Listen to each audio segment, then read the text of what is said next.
السلام عليكم ورحمة الله.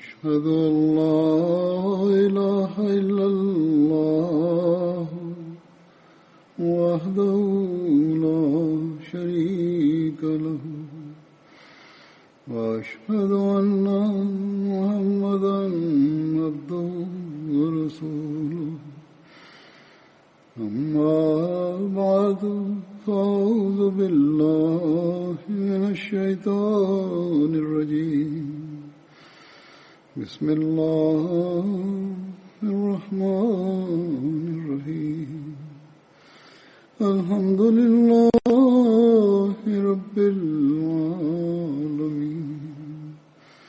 الرحمن الرحيم مالك يوم الدين إياك نعبد وإياك نستعين اهدنا الصراط المستقيم صراط الذين أنعمت عليهم غير المغضوب عليهم ولا الضالين.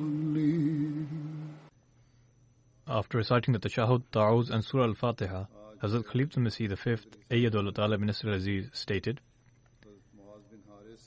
"Today from among the Badri companions, I shall present accounts in the life of Hazrat Muaz bin Harith. Hazrat Muaz belonged to the Banu Malik bin Najjar clan of the Khazraj tribe of the Ansar. His father's name was Harith bin Rifa'a, and his mother's name was Afra bint Ubaid.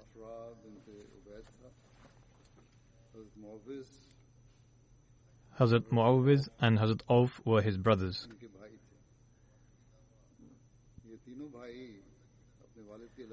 All three of these brothers used to be referred to by the name of their father as well as their mother.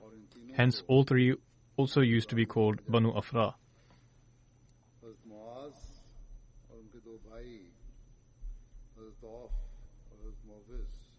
Hazrat Muaz and his two brothers, Hazrat Auf and Hazrat Muawwiz, participated in the Battle of Badr. Hazrat Auf and Hazrat Muawwiz were martyred during the Battle of Badr, but Hazrat Muaz participated in all subsequent battles along with the Holy Prophet ﷺ thereafter.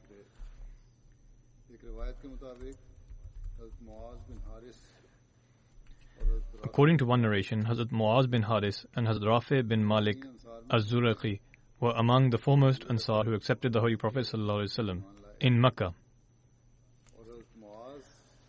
Hazrat Muaz was among those 8 Ansar who accepted the Holy Prophet ﷺ at the occasion of the first pledge at Aqaba in Makkah.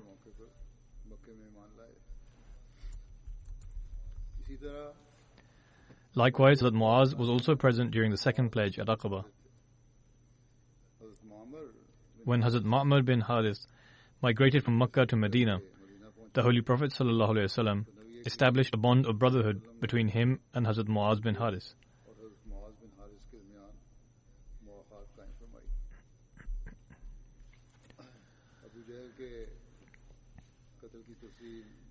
Although the details of Abu Jahl's death have already been presented in a sermon last year, I will present them here again due to their importance in relation to Hazrat Muaz radhiyallahu anhu. The narrations that I will present are from Bukhari. As the summary cannot be presented, the entire narration will need to be read out. Saleh bin Ibrahim narrates from his grandfather, Hazrat Abdul Rahman bin Auf, who stated, "While I was standing in the row for the Battle of Badr, I looked to my right and left and found 2 youths from the Ansar. I wished that I was standing among people who were older and stronger,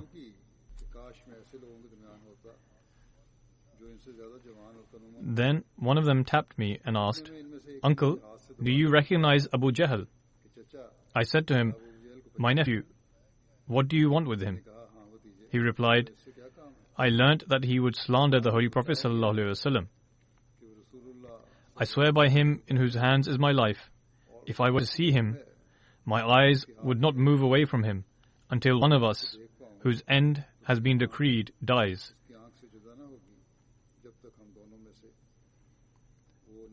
Hazrat Abdul Rahman bin Auf states, "These words left me astonished. Then the other one, who was standing on the other side, tapped me and asked me the same question.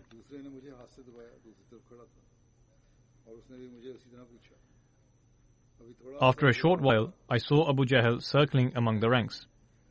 I said to them, "There is that individual about whom you asked." As soon as they heard this, they rushed towards him with their swords drawn. They continued their onslaught until he died. Following this, they returned to the Holy Prophet ﷺ to inform him. The Holy Prophet ﷺ inquired, "Which one of you killed him?" Both of them replied that they had killed him. The Holy Prophet ﷺ then asked, "Have you wiped your swords clean?" They replied that they had not yet done so. The Holy Prophet ﷺ examined their swords and said, "Both of you have killed him." Following this, he said, "His wealth will be given to Mu'az bin Amr bin Jamuh." Both of them were named Mu'az, Mu'az bin Afra and Mu'az bin Amr bin Jamuh. This is a narration of Sahih Bukhari.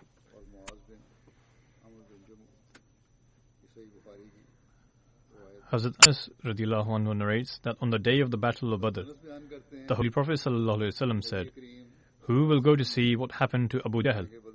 Hazrat Ibn Mas'ud went and saw that both sons of Afra, Hazrat Mu'az and Hazrat Muawwiz, had struck him with their swords to such an extent that he was on the brink of death. Hazrat Ibn Mas'ud went to him and asked if he was Abu Jahl. Hazrat Ibn Mas'ud narrates, "I grabbed Abu Jahl by the beard. Abu Jahl said, 'Have you killed a greater man than this?' Or he said, 'That has his nation killed a greater man than him?'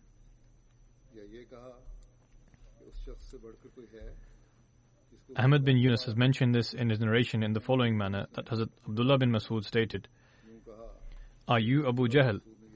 This is also a narration of Bukhari.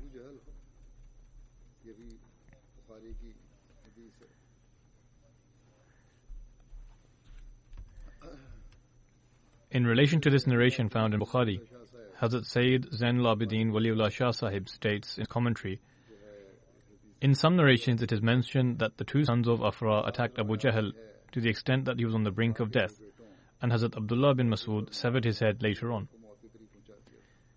This is mentioned in Bukhari in the book of Maghazi. Allama Ibn Hajar Asqalani has expressed the possibility of Muawwiz bin Afra having also attacked him after Mu'az bin Amr and Mu'az bin Afra had already done so.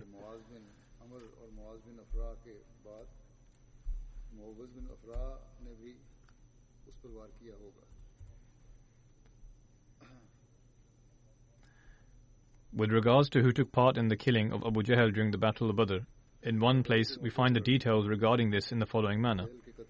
Ibn Hisham narrated from Allama Ibn Ishaq that Mu'az bin Amr bin Jamuh wounded the leg of Abu Jahl, as a result of which he fell down.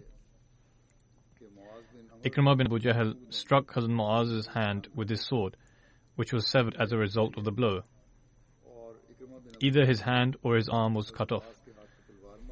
Following this, Muawwiz bin Afra attacked Abu Jahl, as a result of which Abu Jahl fell to the ground, but was still alive.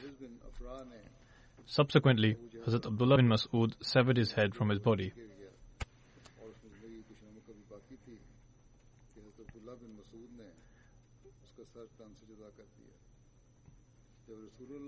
When Hazrat Abdullah bin Mas'ud was sent by the Holy Prophet ﷺ to find Abu Jahl among those who had been killed, Hazrat Abdullah bin Mas'ud severed his head from his body.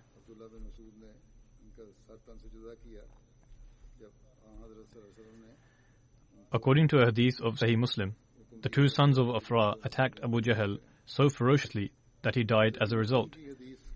Similarly, in Bukhari, under the heading of the killing of Abu Jahl, it has been recorded in a similar manner. Imam Qurtubi expresses doubt that the two sons of Afra killed Abu Jahl. He says that some narrators confuse Muaz bin Amr bin Jammu. That is, instead of Muaz bin Afra, it was in fact Muaz bin Amr bin Jammu, whom people considered to be Muaz bin Afra. He says that Muaz bin Amr bin Jammu was confused with Muaz bin Afra. Allama ibn al-Jawzi says that Muaz bin Jammu was not from among the progeny of Afra, and that Muaz bin Afra was among those individuals who killed Abu Jahl. Perhaps a brother or paternal uncle of Muaz bin Afra was present at the time, or only one of the sons of Afra were mentioned, but the narrator may have mistakenly mentioned both sons. Abu Umar states that the more reliable narration is that of Hazrat Anas bin Malik radiallahu anhu, in which he stated that Ibn Afra killed Abu Jahl, i.e. one of the sons of Afra. Ibn Atin relates that there is a possibility that both Muaz, i.e. Muaz bin Amr bin Jammu and Muaz bin Afra, were brothers from the same mother, or that they were foster brothers. Allama Daudi has taken the two sons of Afra to actually mean Sahal and Suhail, and it is said that they were both Muawwiz and Muaz. In any case, there are the various accounts in which it is either mentioned that three individuals killed Abu Jahl or two individuals, and among them there is mention of Hazrat Muaz bin Haris. Whilst describing the circumstances during the Battle of Badr and the incident regarding the killing of Abu Jahl, Hazrat Mirza Bashir Ahmad Sahib radiyallahu anhu writes, "Now the field of battle was heated by bloodshed. Before the Muslims was a party 3 times their number, which had entered the field of battle, embellished with all kinds of military equipment, determined to erase all traces of Islam.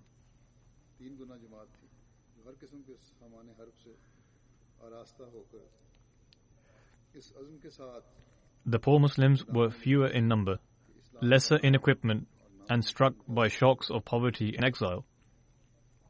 And as far as apparent means were concerned, they were a prey of a few minutes before the people of Mecca. However, they had become intoxicated in the love of divine unity and prophethood. Living faith is a power in comparison to which there is no greater power on the earth, and it had instilled in them a supernormal strength. At the time, in the field of battle, they were displaying an unparalleled example of service to the faith. Every man would step ahead further than the other, and seemed restless to offer his life for the sake of God. Hamza, Ali and Zubair cut down rank upon rank of the enemies. The passionate sincerity of the Ansar was such that Abdul Rahman bin Auf radiyallahu anhu relates,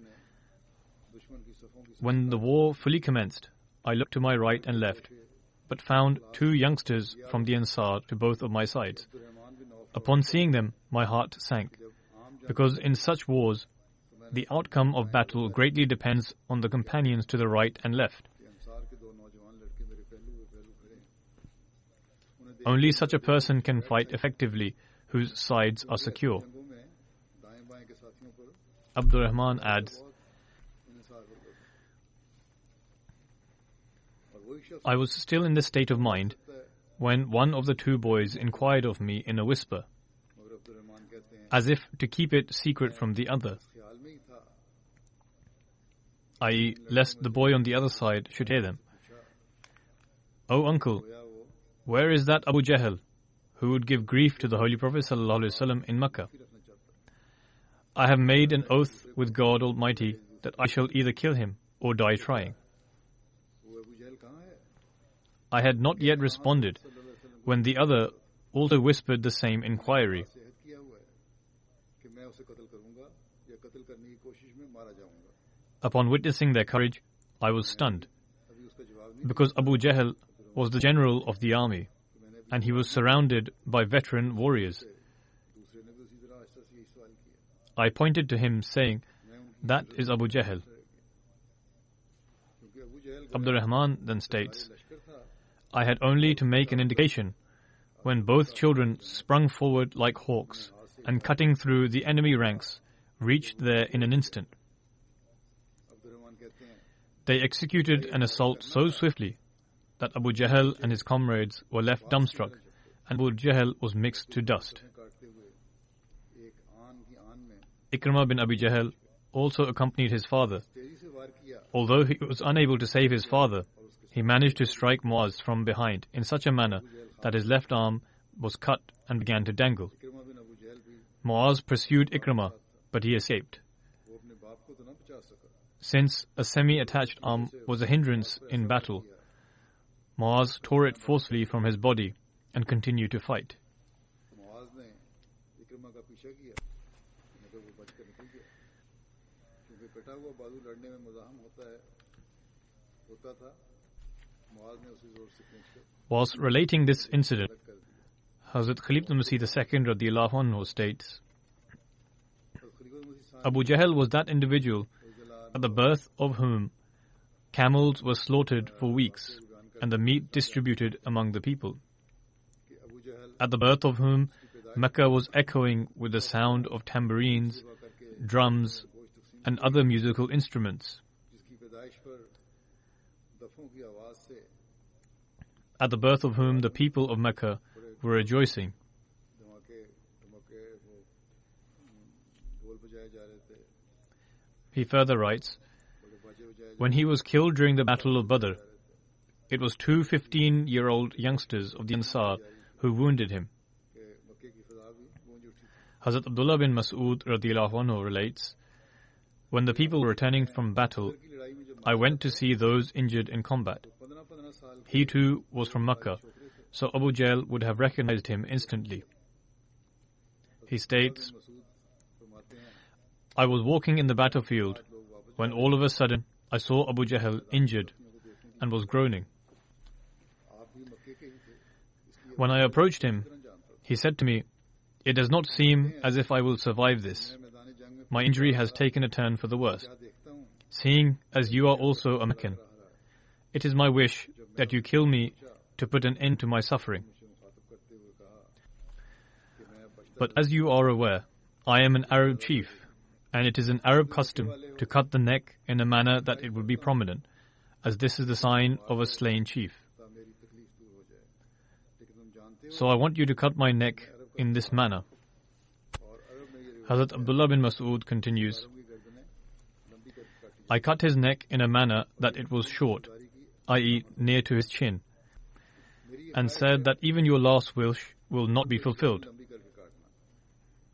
हज़रत अब्दुल्लाह बिन मसूद फरमाते Now in terms of their end, observe how humiliating the death of Abu Jahl was, whose head was always held high during his lifetime, but at the time of his death, his neck was cut very short, and even his final wish was left unfulfilled. देखो कि अबू जहल की मौत कितनी जिल्लत की मौत थी. Hazrat Rubay bin Muawwiz हमेशा ऊंची रहा करती थी. relates, वफात के वक्त उसकी गर्दन थोड़ी my uncle, Hazrat Muaz bin Afra, handed me some fresh dates and sent me to the Holy Prophet sallallahu alaihi wasallam. हज़रत रुबैय बिन The Holy Prophet ﷺ in turn gave me some jewelry which had been gifted to him by the governor of Bahrain. कि मेरे चचा हज़रत मुआज़ बिन अफरा ने मुझे कुछ तरोताज़ा In another narration, Hazrat Rubay bin Muawwiz relates, हज़ूर अकरम सल्लल्लाहु अलैहि वसल्लम my uncle, Hazrat Muaz, नबी करीम सल्लल्लाहु handed me a gift to take to the Holy Prophet ﷺ, जो बहरैन के हाकिम ने आपको बतौर हदीया and in return he gave me some jewelry which he had received from the governor of Bahrain. कि हज़रत रुबैय बिन मुआविस से रिवायत है कि Allama ibn Athir writes, Muaz ने the governor of Bahrain and other kings only started to send gifts to the Holy Prophet ﷺ when Islam had spread and strengthened, जो बहरैन के हाकिम की and after he had sent letters to these kings. Allama ibn Asir लिखते हैं He too was among those who sent back letters and also gifts. सल्लल्लाहु अलैहि वसल्लम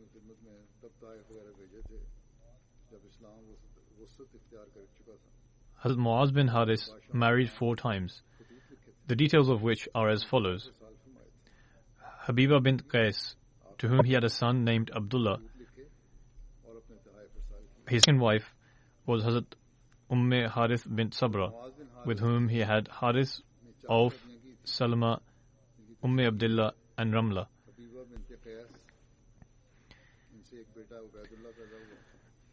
His third wife was Abdullah bint Numair, with whom he had Ibrahim and Aisha. His fourth wife was Ramla bint Harith, with whom he had Sarah.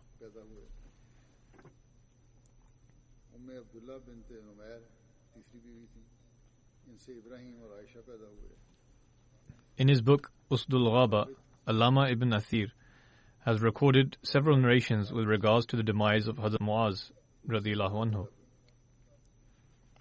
According to one of these narrations, Hazrat Muaz was wounded in the Battle of Badr and passed away from his injuries after returning to Medina. In another narration, he lived up until the Khilafat of Hazrat Usman radiyallahu anhu. According to yet another narration, he lived until the Khilafat of Hazrat Ali and passed away during the Battle of Siffin, which took place between Hazrat Ali and Amir Muawiyah in the year 36-37 Hijri. Hazrat Muaz fought alongside Hazrat Ali.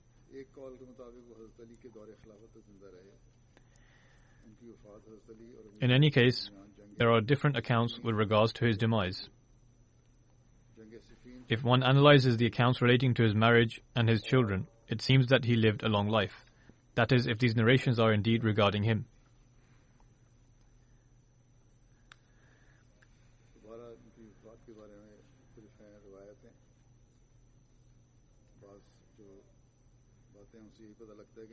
Now, after relating accounts of this companion, I shall speak about respected Rana Naimuddin Sahib, son of Ferozuddin Munshi Sahib, who has passed away. To Allah we belong, and to Him shall we return. He had been unwell for quite some time and would frequently go to the hospital for various ailments. The doctors would always say that these were his final moments, but God Almighty would send down His grace and he would recover. When he would regain his strength and be able to walk again, he would come to the mosque. Nevertheless, the most recent ailment proved to be his final illness and he passed away.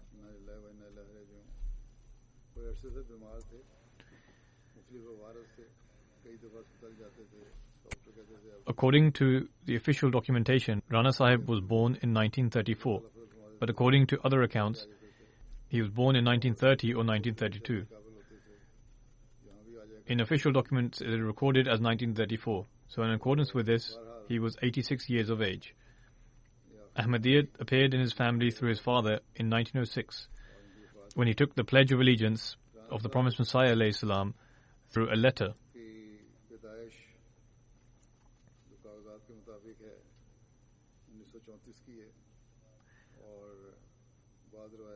After the partition of India and Pakistan,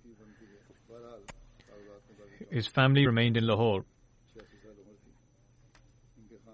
Then in 1948, Rana Sahib settled in Rabwa. He then offered his services for the Furqan Battalion. After serving in the Furqan Battalion, Hazrat Khalifat Masih II radiyallahu anhu sent Rana Sahib near Mirpur Khas for work relating to land there, where he stayed there for a few years.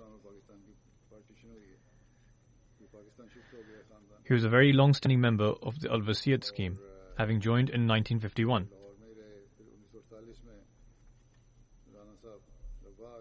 He was married to Sara Parveen, who is the paternal granddaughter of Daulat Khan Sahib, a companion of the Promised Messiah alayhi salam.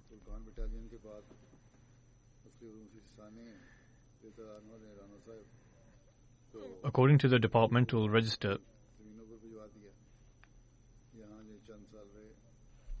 the office order of Hifazat-e-Khas, on 3rd of August 1954, Rana Naimuddin Sahib was appointed as reserve on duty. From November 1955 to 11th May 1959, He served as part of the Hifaz-e-Khas. जो बारे में record दफ्तर का है उसके मुताबिक जो register है Hazrat Khalid Masih II radiyallahu anhu would often go for several months to Jaba, Nakhla, to work on his commentary. 3 August The deceased also went, and as there was no electricity, he had the responsibility of maintaining the diesel generator and also was responsible for security for the small vicinity they were residing in. 11 मई 1959 तक अमला हिफाजत के खास में बतौर guard रहे जब खलील मसीह सानी According to the records of Al-Wasiyat, he retired from Hifaz-e-Khas in 1978 and moved to Harappa in the Sahiwal district, where he later served as the caretaker of the Sahiwal Mosque. In October 1984, opponents of Ahmadiyyat attacked the Sahiwal Mosque, where he was on guard duty.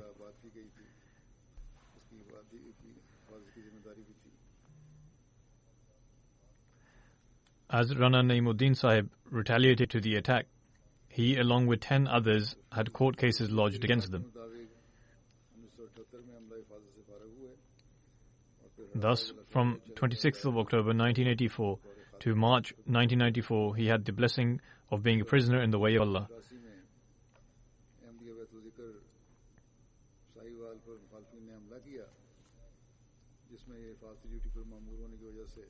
Rather than taking any action against the attackers, the police instead implicated the 11 Ahmadis in court cases who were subsequently sentenced. This case was referred to a special military court during the era of Ziaul Haq. The court hearing formally commenced on 16th of February 1985 and continued until 1st of June 1985. There were initially 11 people in this case, but this later became 7.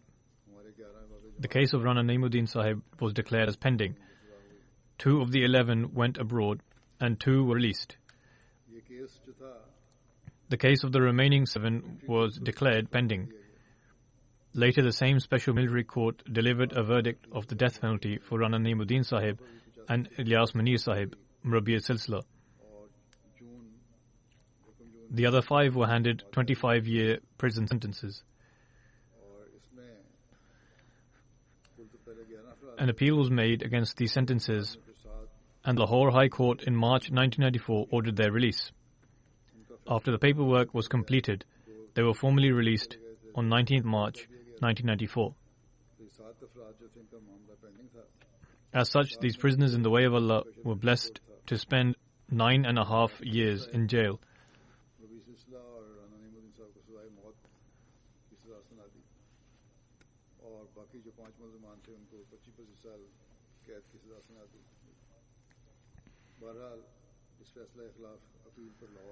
The opponents lodged an appeal in the Supreme Court against the decision of the High Court to acquit them.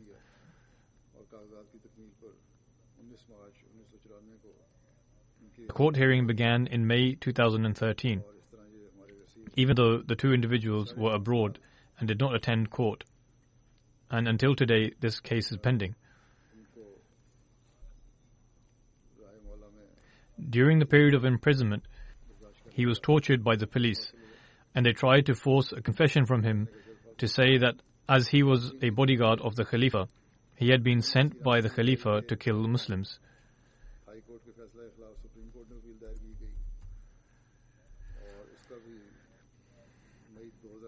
After being acquitted, Rana Naimuddin Sahib moved to London in 1994. Here he carried out his duties in Hifaz-e-Khas, far belying his age.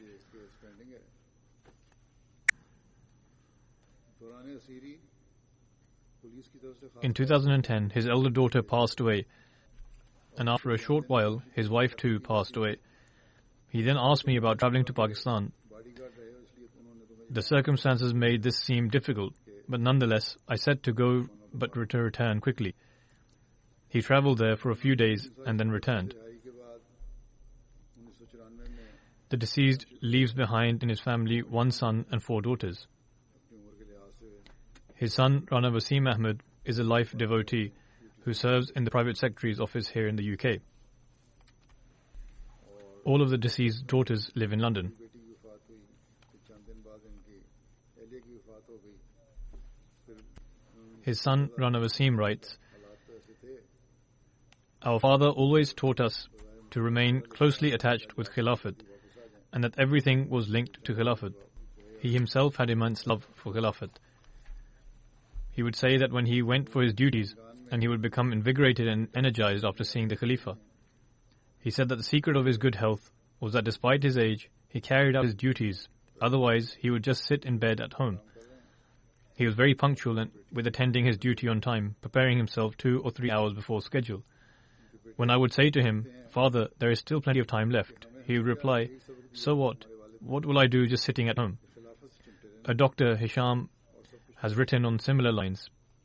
He was astonished after reading through his records and observed normally at this age, and with such illnesses, a person stays at home or is sent to care homes. Yet he is walking and going about like normal. Rana Sahib told this doctor that the secret to his success was that he would go for duty and stay in the blessed company of the Khalifa of the time. His son Rana Sahib further writes, "I would often massage his legs. On one occasion, as I was massaging his legs and moved closer towards his knees, he let out a small sigh. I inquired as to the reason, but he replied that it was nothing.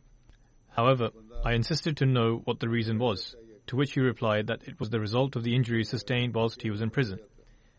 He always showed patience and steadfastness. When they met out punishment in the prisons of Pakistan, they do it in the cruelest of manner, but in any case, he endured all of this with patience and continued to demonstrate an exemplary level of patience even after his release from prison. If ever he fell ill, he would not mention it to anyone, and in fact would just say, 'All praise is due to Allah. I am fine.' In relation to the standard of his obedience towards Khilafat, he further states, 'I would often ask my father to narrate various accounts. One day, I was sat with him, and he told me that when Hazrat Khalifa Masih II radiyallahu anhu travelled to Nakhla, Jaba, to write his tafsir, I also had the opportunity to accompany him. As mentioned previously, that he would stay there, and owing to something I had done, Hazur became unhappy with me. Hazrat Khalifa Masih II expressed his displeasure at Rana Naimuddin Sahib. Hazur instructed me to go to the mosque and recite istighfar. I thus went to the mosque, and the mosque in Jaba at the time was made of mud brick and had very small courtyard.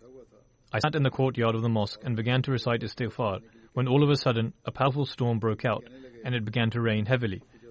However, I remained sat where I was, and continued to remain engaged in reciting istighfar. Quite some time had passed, and one of the canopies of the mosque also blew off. Hazur Hazrat Khalifa Masih II inquired, 'Where is Naim?' A few people came out in search of me and eventually arrived at the mosque and informed me that Hazur was calling me. When I presented myself before Hazrat Khalifa Masih II radiyallahu anhu, he stated, 'I knew you would be sat there. I have forgiven you now, therefore you can go.' His son further writes in relation to this,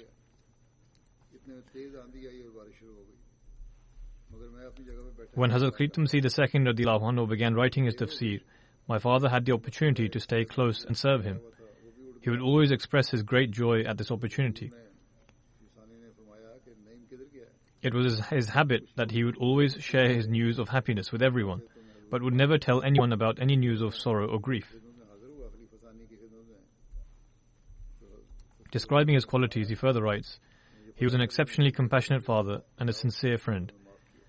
When my waqf, i.e. life devotion, was accepted, he one day said to me that this was a huge responsibility and that I should fulfill this waqf whilst always seeking repentance and forgiveness from God Almighty. He advised that if ever anyone caused me pain, I should remain silent and not to enter into any argument, and instead leave the affair in the hands of Allah and always remain patient, for Allah the Almighty is with those who demonstrate patience. He would always impart advice like a friend." He further states, "He would always treat my wife, i.e. the daughter-in-law of Rana Sahib, like a close friend, in fact even closer than one's own. He also once told me that he had the opportunity to stand at the residence of Hazrat Ammajan radiyallahu anha in Rabwa.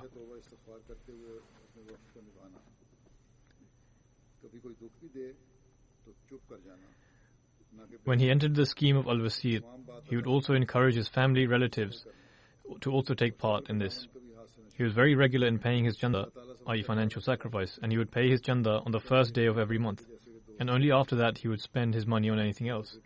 He would always discreetly help others and would never mention this to anyone. His daughters write that their father had such an immense love for Khilafat that one would be truly left in envy of it.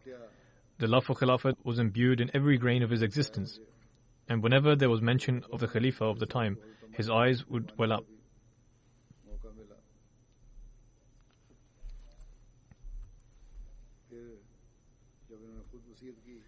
In regards to the respect he showed towards his superiors, one of his daughters writes, "On one occasion, all of us sisters, along with our father, were sat in the private secretary office waiting to go inside for our mulaqat, when suddenly we noticed our father stand up, alert as if he was on duty. We were surprised as to what had suddenly happened to him. When I slightly glanced to look up, I noticed that the Naib Afsar Hifazat had entered into the office, either to attend to some work or for duty, and out of respect for him, my father had stood up. Until he remained in the office, my father continuously remained stood, and only sat down once he had left."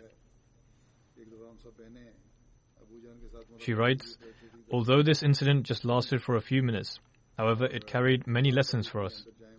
Throughout his entire life, he would always advise us that if we wanted to attain any success in life, then we ought to attach ourselves with Khilafat, like a metal sticks to a magnet."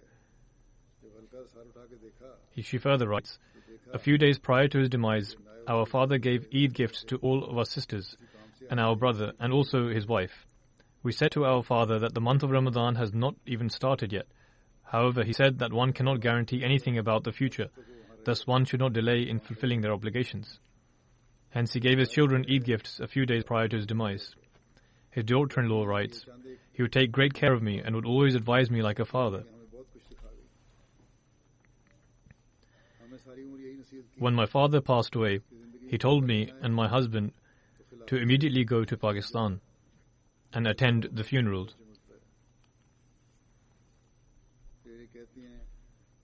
His daughter-in-law further writes, whenever I would awake in the night, I would always see him offering prayers. He had an unbounding love for Khilafat. Almost everyone has written about his relationship of great loyalty with Khilafat. He would often say that it was owing to the prayers of the Khalifa that he had the opportunity to serve as a prisoner due to his faith. And it was owing to the prayers of the Khalifa that he was there.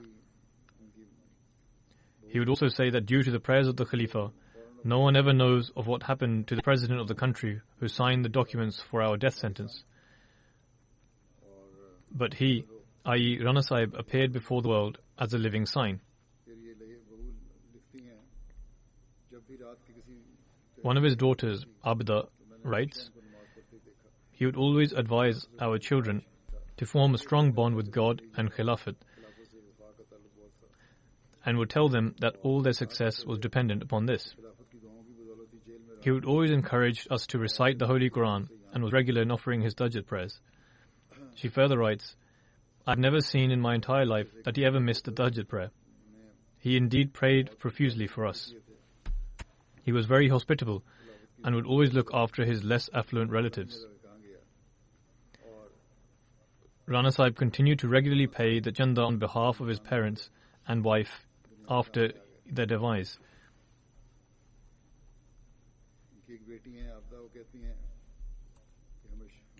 She further states, I would often hear him loudly reciting the following couplet. My Lord, be it a grace bestowed by Thee or an affliction, content we shall remain with Thy divine will.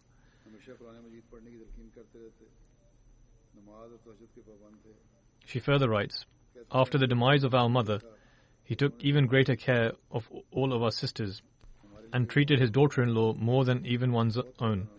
Whenever he brought something or when giving an Eid gift, he would always give it to his daughter-in-law first and then to us. He would always say that we have brought someone else's daughter into our house.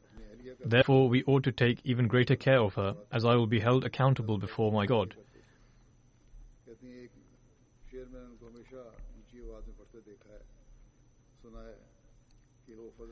Another daughter writes, "Indeed, the time he spent in prison was endured whilst showing contentment at the will of God Almighty, love for his faith and khilafat.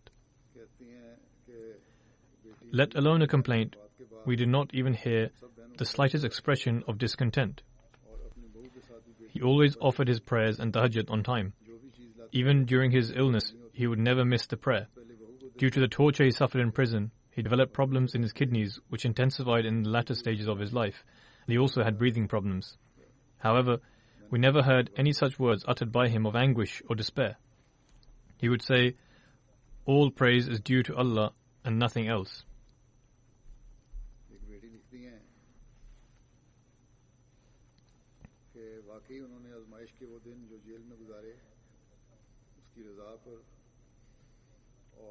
Another daughter states that he took so much care of them that he once told them that he is now 86 or 87 years of age and does not know anything about the future as to whether he will be alive or will pass away.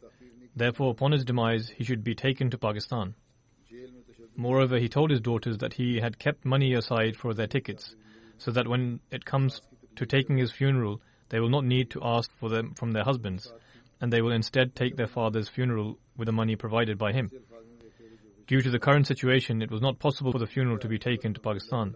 Hence, he has been buried here temporarily, and whenever it is possible, God willing, will arrange it to be taken in accordance to his wishes. One of his nephews, Rana Shabir, who serves in the Tahirat in Rabwa, states, "During the years of his imprisonment, I had numerous opportunities to go and visit Rana Sahib.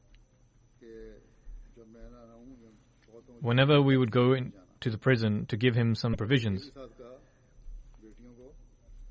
we would become extremely anxious. However, he would always advise us to show patience and to pray. He was an extremely noble individual and always exhibited patience." Similarly, his niece from his brother's side writes, "Up until 1980, he resided in the compounds of Qasr-e Khilafat, and when we used to go for the Jalsa, some non-Ahmadi families would also come with us.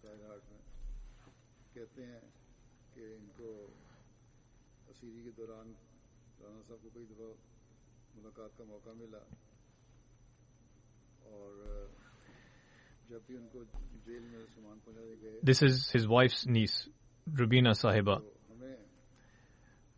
Our uncle, i.e. Rana Sahib, always used to say to his wife that guests should be looked after well, and they should not experience any discomfort in the food or sleeping arrangements. If there was shortage of space, he would take his children and sleep in the store or kitchen, and would let the guests sleep in better arrangements, such as the rooms or in the veranda. He would say that these are the guests of the Prophet ﷺ and they should not suffer any sort of discomfort.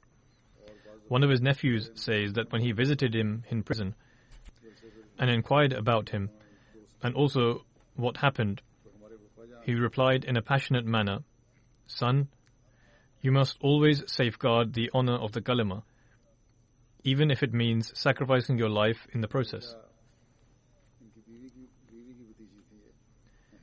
His nephew writes, "I felt as if these were not the words of a mortal. Rather, it sounded like the voice of an angel." He was an incredibly courageous and brave Ahmadi who always upheld the sanctity of the kalima and had great reverence for Khilafat. He further writes, "When I moved to London from Belgium, he advised me saying, 'Ensure that you remain attached to Khilafat. Since you have moved here because of Khilafat, if you do not listen and respond to every directive issued by the Khalifa, then your coming here will be of no benefit.' He also said, 'Make sure you are regular in your prayers, and whenever you face any difficulty, instead of becoming worried and anxious, always turn towards God Almighty.' He was greatly averse to lying and hypocrisy. He would always show great diligence towards performing his duties. Whenever he would feel unwell and his family would advise him to stay at home and to rest, he would refuse and say that he is feeling fine, and that as he has been granted an opportunity to serve in his advanced age, these days are a bonus for him." Ilyas Munir Sahib, who was in prison alongside Rana Sahib, writes, "I spent a significant part of my life with Rana Sahib, and now I was unable to see him in his final days, which has left me very anxious. I was in prison with the late Rana Sahib for 10 years. I did not see him lose hope for even one moment during this time, to the extent that when the death penalty was unjustly issued by the military dictator, he listened to the directive in a cheerful manner. He had a large family and all of his children were young. Although he did not have a steady income, he had incredible trust in God Almighty. He had a passion to serve the faith and was concerned only to uphold the honor of the Jamaat. Whenever he was worried, he would say, "Their intentions are dangerous. Only Allah the Almighty can safeguard us from them." God Almighty ensured his affairs were in order, and all his daughters were married during the time he was in prison. Ilyas Mani Sahib says that he will never forget the incident which took place when rioters attacked the mosque and began to defame the Kalima Tayyiba, verses of the Quran and Ahadith. Describing this incident, he says, "It was the first time I had heard him speak in a thunderous tone when he challenged them, saying, 'Who are you to erase the Kalima? Who are you to erase the Kalima?' He further writes, "Up until then, I have never heard him speak Urdu. Yet, at the time he spoke in Urdu and spoke in a thunderous manner. He alone compelled the 30 or 40 attackers to first hide in one side of the mosque and then made them flee." He further writes, "Not only did he carry this out resolutely, but when the police officer inquired as to who fired the shots, he did not hesitate for even a moment and stepped forward saying that it was him who opened fire. Subsequently, he was subjected to severe cruelties, and they tried their utmost to compel him to say that he carried this out on the orders of the office bearers. However, it was truly remarkable to see that brave-hearted individual who did not even allow an iota of blame to fall on the Jamaat. In reality, the office bearers did not even know that he owned a gun. Furthermore, he never succumbed to the pressure of the court, even though it was a special military court. Both verbally as well as in written statements, he courageously and with a clear conscience accepted that he was the one who opened fire. It was this bravery and valor, honesty and passion to serve the faith that God Almighty granted him success and honor, and thus was able to serve Khilafat until the very end.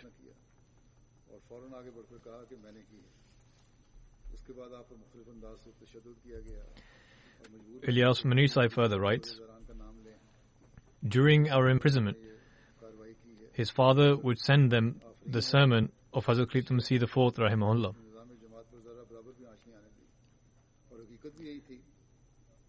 As MTA had not yet been established in those days, we would receive a written script of the Friday sermon, which Rana Sahib's father would bring to us. Rana Sahib would seat me down and say to read out the sermon.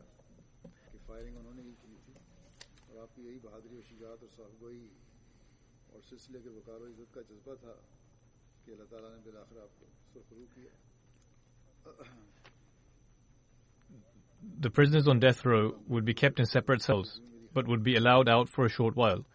During the time they were allowed out, he would dedicate that time to listening to the Friday sermon, and he would do so with great regularity.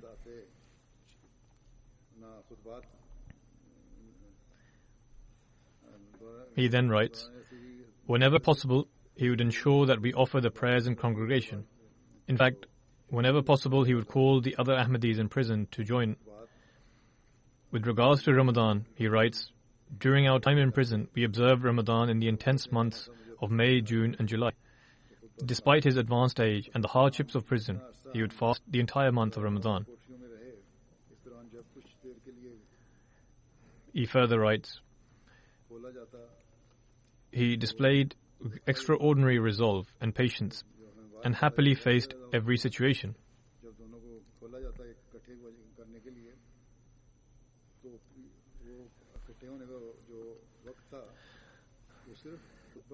When the death penalty verdict was pronounced, he showed immense courage and resolve.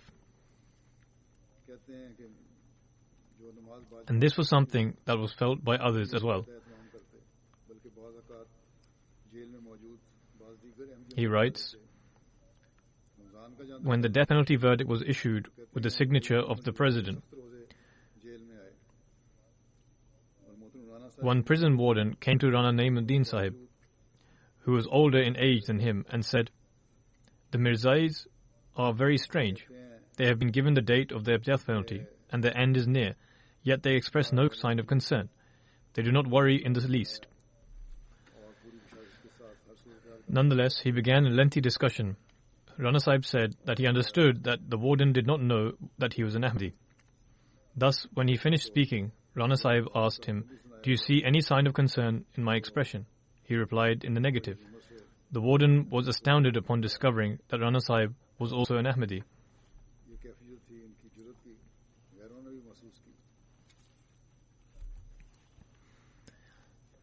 In the end, I will read a letter of Hazrat Khalifatul Masih IV Rahimahullah sent to Rana Naimuddin Sahib in September 1986.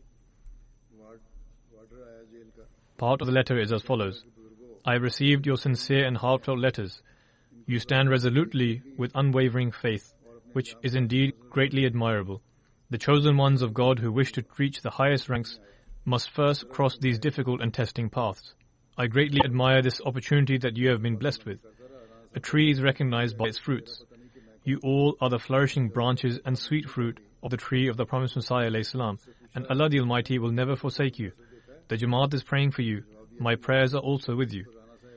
I hope that you would have heard my most recent poem, which is about my heartfelt prayers and sentiments for you and those members like you. May Allah the Almighty grant succor through His angels and save you from the grips of the enemy. May Allah be with you." This was the letter Hazrat Khalifatul Masih IV Rahimahullah sent to Rana Sahib. Mubarak Siddiqui Sahib writes, "I once asked Rana Sahib about his time in prison and the difficulties he faced. To this, Rana Sahib smiled and said, 'We as Ahmadis have dedicated our lives to show obedience to Allah the Almighty, His Messenger and the Khalifa of the time. Therefore, I have never thought of any hardship to be difficult. I remain content with the will of God Almighty.' Undoubtedly, he remained content with the will of God until his last breath. Whenever I asked about his health, he always replied by saying, 'Alhamdulillah, all praise belongs to Allah.' Whenever he spent time in hospital, he would return to duty the very next day and say that his health is fine, and at the same time he would offer prayers for me.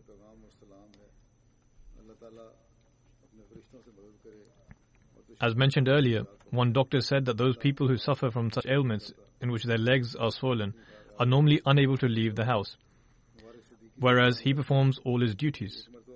This astonished the doctor. Doctors may well be astonished by this, but what would they know that Rana Sahib had a deep love for Khilafat, and this yearning to remain close would inspire him to come to the mosque to perform his duties.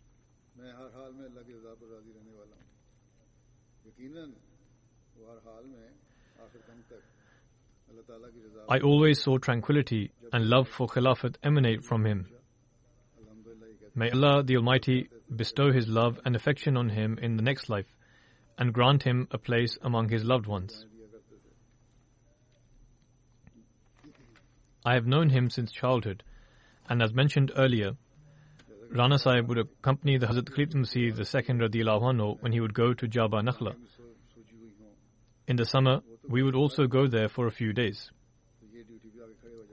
Even then, Rana Sahib would always treat us with great kindness. And after becoming Khalifa, this relationship increased manifold.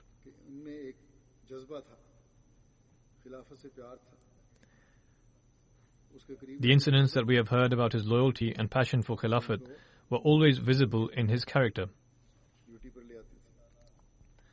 May Allah the Almighty enable His children to emulate the loyalty shown by their father and follow in his footsteps. Regrettably, owing to the current situation and restrictions by the government, I was unable to lead his funeral prayer. God willing, I will lead his funeral prayer in absentia in the future. In the end, with regards to the current pandemic, I would like to say that some Ahmadis are also unwell. We ought to pray to Allah the Almighty to grant them a complete recovery and also enable everyone to tread on the paths of His pleasure.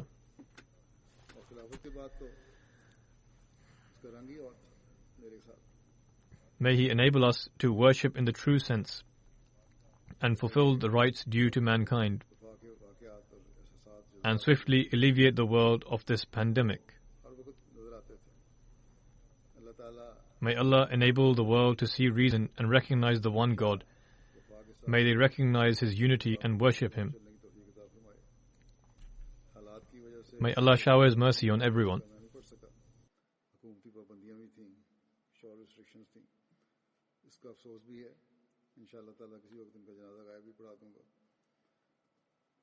आखिर पर मैं दोबारा आजकल के मर्ज के हवाले से ये भी कहना चाहता हूँ कि अपने अहमदी मरीज हैं बाज उनके लिए भी दुआ करें। अल्लाह ताला सबको शिफाए कामिला अता फरमाए और हमें भी अपनी रज़ा की राहों पर चलने की तौफीक अता फरमाए। सही रंग में हमें इबादत का हुकूल इबाद का हक अदा करने की तौफीक अता फरमाए और जल्द ये बला हमसे दूर फरमाए। दुनिया को भी समझ और अकल दे, वो भी ये खुदा को पहचानने वाले बने, खुदा ताला की इबादत करने वाले बने, तौहीद को जानने वाले बने। अल्लाह ताला सब पर रहम फरमाए।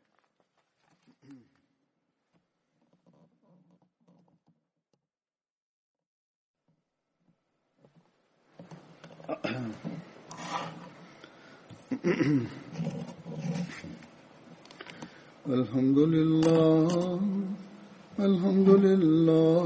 nahmaduhu wa nasta'inuhu Alhamdulillah nahmaduhu wa nasta'inuhu wa nastaghfiruhu wa nu'minu bihi wa natawakkalu alayhi wa na'udhu billahi min shururi anfusina ومن سيئات أعمالنا من يهده الله فلا مضل له ومن يضلله فلا هادي له ونشهد أن لا إله إلا الله ونشهد أن محمدا عبده ورسوله عباد الله رحمكم الله إن الله يأمر بالعدل والإحسان وإيتاء ذي القربى وينهى عن الفحشاء والمنكر والبغي يعظكم لعلكم تذكرون اذكروا الله يذكركم وادعوه يستجب لكم ولذكر الله أكبر